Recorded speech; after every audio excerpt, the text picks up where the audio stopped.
¿por qué nosotros como iglesia en la actualidad no tenemos esos reavivamientos o esas conversiones masivas que había en aquel entonces?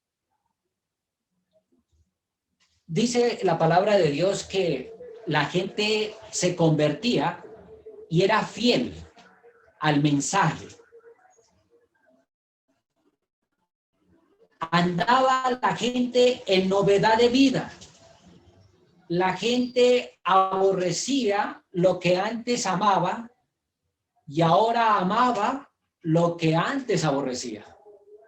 Había fidelidad, había un espíritu de servicio, de abnegación, de darlo todo por el evangelio.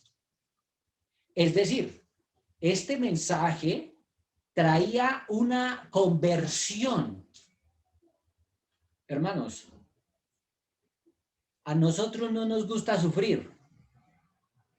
A nosotros no nos gusta enfrentar lo que viene en el futuro, que ya lo sabemos.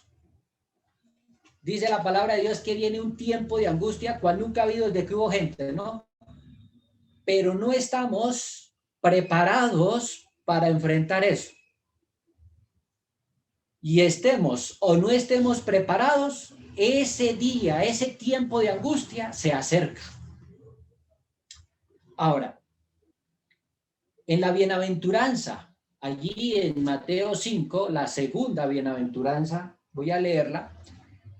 El Señor dice así, Mateo 5:5, bienaventurados los mansos, porque ellos recibirán la tierra por heredad. Bienaventurados los que tienen hambre y sed de justicia, porque ellos serán saciados. El verso 4 dice, bienaventurados los que lloran, porque ellos recibirán consolación. Esa es la segunda bienaventuranza. Llorar. ¿Qué tiene de bueno llorar? A nosotros no nos gusta sufrir, pero necesitamos ser limpios. Necesitamos, digámoslo así, llorar, como lloraron estas personas al saber que Jesús, un inocente, había muerto en la cruz y que era el salvador de sus almas. Hay dos clases de arrepentimiento, ¿cierto? Hay dos clases de buscar a la salvación. Hay una, digamos así, una falsa y una verdadera. La de Judas, todos la sabemos, es una convicción, ¿no? Es una forma de pensar en las consecuencias que me vienen a mí como persona por haber hecho algo malo. Las consecuencias, los resultados, los frutos de mi desobediencia. Esas son personas que son representadas por Judas. Pero hay otros que son como Pedro.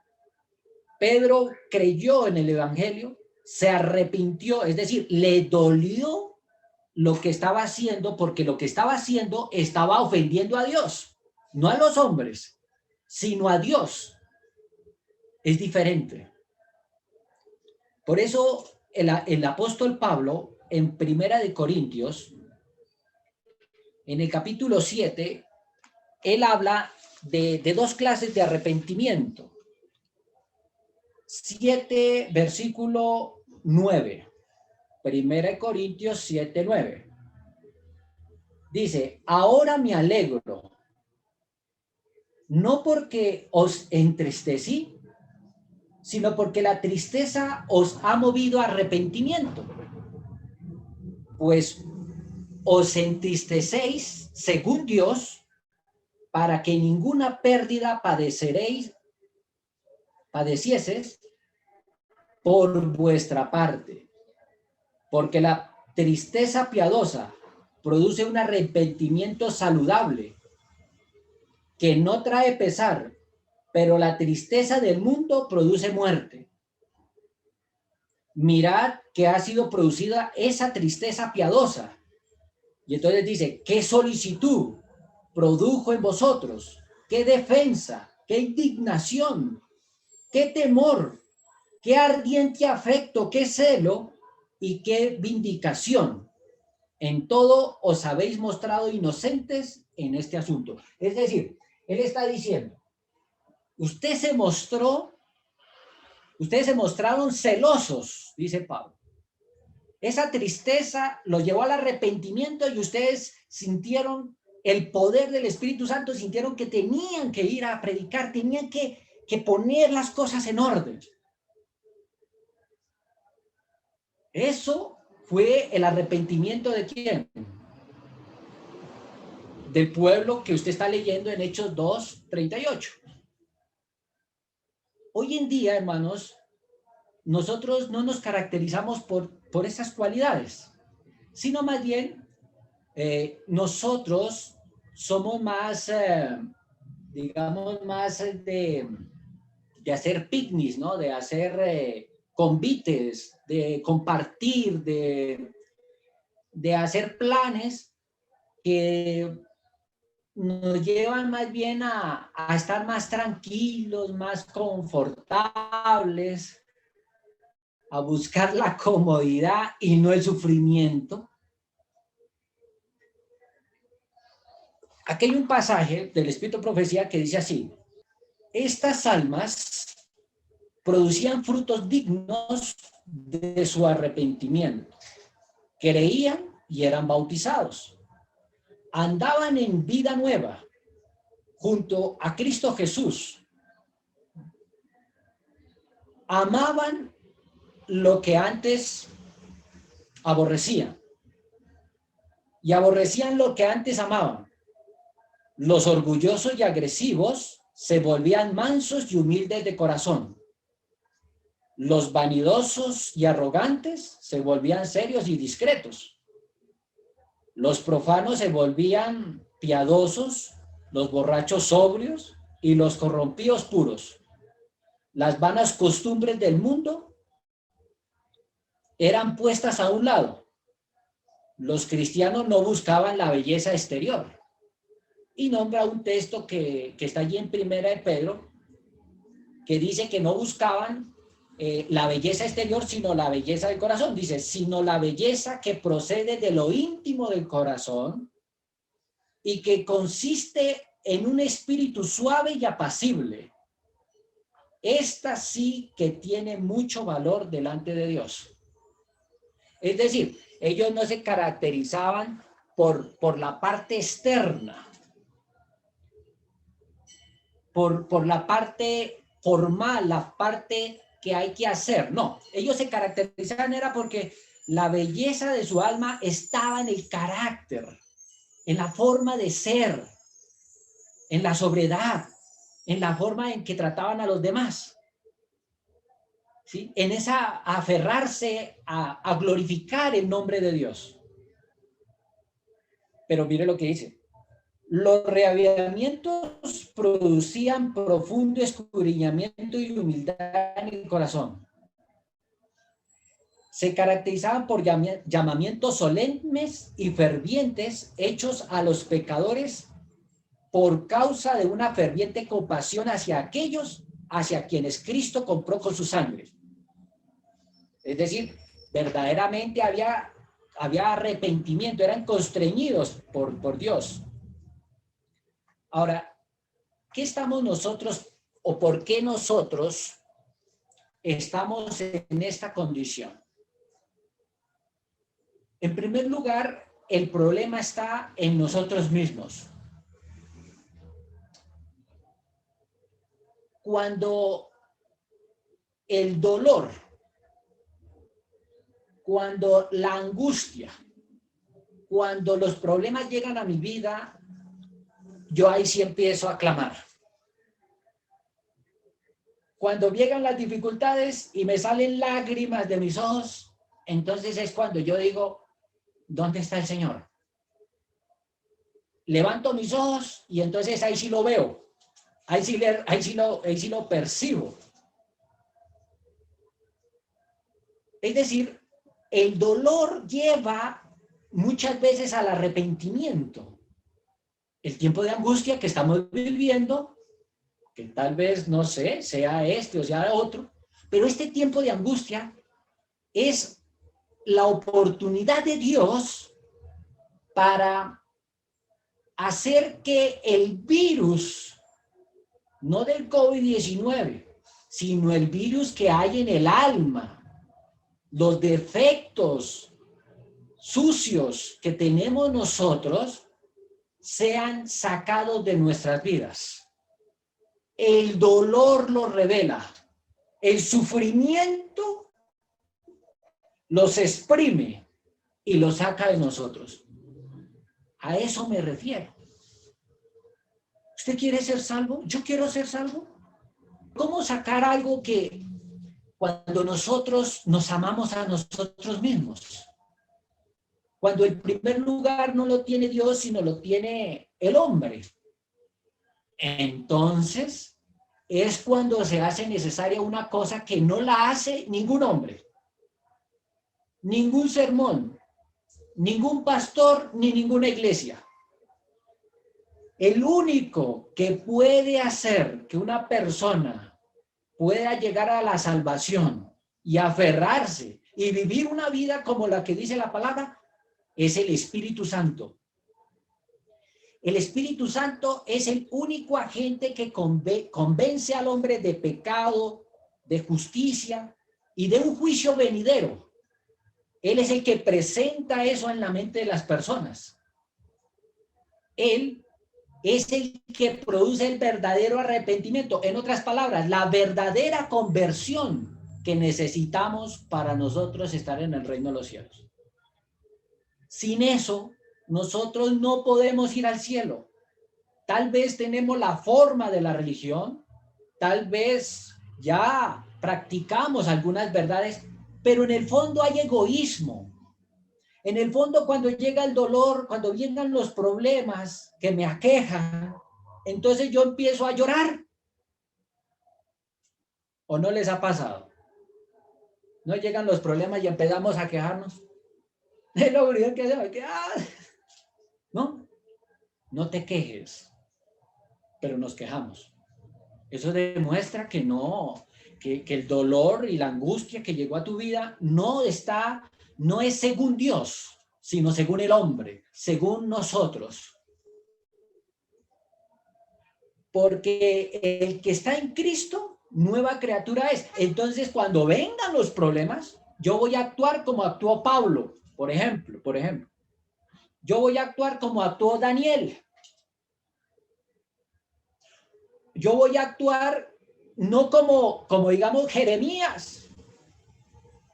Porque cuando llegue el tiempo de angustia, los eventos escatológicos de la palabra de Dios, ¿cómo nosotros vamos a enfrentar esto con esta tristeza humana de queja, de que me están tocando lo que más quiero? Cuando me están tocando el yo, es que florece esa forma de ser de nosotros, esos defectos que tenemos. Cuando el enemigo de Dios pone la llaga en la herida, es cuando se deja ver quién es cada uno de nosotros. Entonces, el arrepentimiento que habla Pablo, que habla la Biblia, es muy diferente. Que venga la persecución, que venga el tiempo de angustia, que venga lo que tenga que venir, pero nosotros tenemos que gozarnos en Cristo, porque Cristo es mi Salvador. Ya no vivo yo, más vive Cristo en mí. Es decir, tiene que desaparecer el yo, tiene que acabarse eso de mí. No puedo estar pensando solo en mi comodidad, en la forma en que yo veo las cosas. Porque cuando nosotros pensamos así, como les dije, nosotros nos quejamos, lloramos, nos angustiamos. Imagínense, vamos para un tiempo de angustia y nos angustiamos. Vamos para un tiempo de angustia y nos angustiamos. ¿Cómo así? ¿Así vamos a enfrentar esto? No, así no es. La palabra de Dios dice que la tenemos que enfrentar con gozo. gozosos de dar la vida por esta verdad, gozosos de salvar a otros, gozosos de ser servidores del Rey de Reyes y Señor de Señores, de enfrentar al enemigo en su territorio y decirle, aquí está el poder de Dios, la presencia de Dios. Eso es lo que tenemos que nosotros. Vamos hacia el tiempo de angustia, que venga lo que venga, pero tenemos que ser como Pablo, como Daniel, y no entrar allá al foso de los leones angustiado, pensando, Dios mío, ¿dónde estás? ¿Qué será de mí? Ay, no puede ser así. No puede ser así. Tenemos que pedirle al Espíritu Santo que nos convierta, que nos ayude en esa conversión. ¿Cuánto hace que nosotros estamos con este mensaje y seguimos en una forma tranquila? Como nosotros no nos toca, como a mí no me afecta, pues por eso es que estamos así. Por eso Dios permite el dolor en nuestras vidas. Por eso, porque es la única forma de acabar con el yo. Es la única forma de extirpar las cosas secretas de nuestro corazón. El salmista dice, y Espíritu de Profecía y muchos textos de la Biblia dicen que hay cosas secretas en nuestro carácter que no se han revelado. Y no son revelados porque solo cuando viene la angustia, el padecimiento, los problemas y las dificultades es cuando nosotros florecen esas cosas. Entonces yo le pregunto, ¿tú quieres ser salvo? ¿Quieres ser salvo? Bueno, que venga el dolor, si es necesario. ¿Quieres ser salvo? Entonces, que vengan los problemas, ¿sí? Que se revele quién soy yo realmente. ¿Para qué? Para que con el amor de Jesús, con su paciencia, con su sabiduría, saque de nosotros toda esa suciedad. Yo digo, a veces es como coger un trapero y exprimirle hasta la última gota. Hasta que, es decir, exprimirlo hay que forzarlo, hay que apretarlo, ¿no? Hay que hacerle con fuerza para que, ¿cierto? Quede sequito.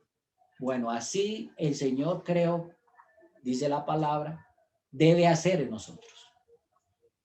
Así que la invitación es, hermanos, a que nosotros pidamos al Espíritu Santo para que Él saque de nosotros esa suciedad y que nos haga verdaderamente hijos de Dios, convertidos, no convencidos, porque sin esa conversión no podemos entrar al reino de los cielos.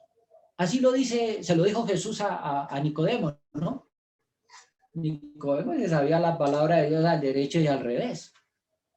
Era un fariseo y para ser fariseo no era fácil, así que él daba cátedra de Biblia y de Biblia sabía mucho, pero no sabía cómo salvarse.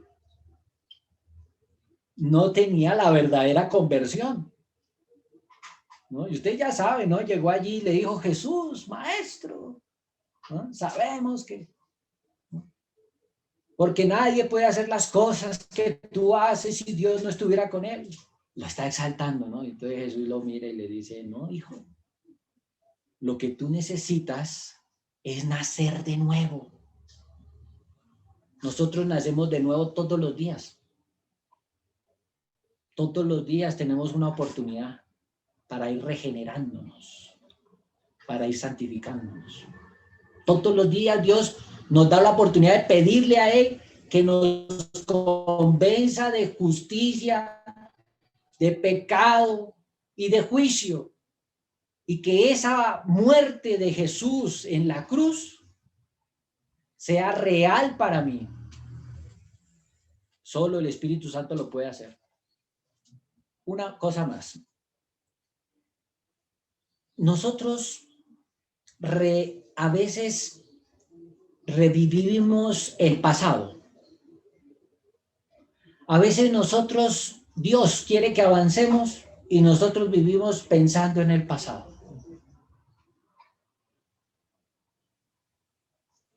Cuando hablamos con tanta alegría y deleite sobre cosas que hicimos mal y nos reímos y contamos esas historias como si fueran, digámoslo así, grandes cosas, ahí estamos reviviendo y no estamos permitiendo que el Espíritu Santo obre en mi vida. Queremos salir de esto, de aquello, de alguna cosa que tenemos y empezamos a contar de eso a los demás. Eso es así, estamos reviviendo el viejo hombre. Así que es muy importante que cuando el Espíritu Santo me muestre ese camino, me muestre ese defecto, yo no lo resucite. Porque si yo quiero dejar el alcohol y empiezo a hablar de la fiesta que tuve ayer, pues va a ser muy complicado porque voy a hablar de eso. Y entonces mi mente se va a ir hacia allá y lo voy a contar con tanto deleite que va a parecer que lo estuviera viviendo en carne propia en el momento que lo cuento. A eso es que se refiere la palabra. Debe extirparse el yo. Debe acabarse en mí. Y solo el poder del Espíritu Santo hace eso. Así que es muy importante llegar al tiempo de angustia porque sea como sea que estemos preparados o no, vamos hacia allá. Pero es importante la conversión. Es importante tener el arrepentimiento según Dios y no según el hombre. ¿Cierto? Eso es muy importante. Tener la belleza, no de externa, de peinados ostentosos allá con el face, ¿no? Como me veo aquí, tan el otro aquí, no. Sino esa belleza que habla la palabra, de ese carácter y de ese gozo y de esa alegría de poder ser realmente, pues, representantes del Hijo de Dios aquí en esta tierra. Que Dios los bendiga, hermanos. Dios los guarde.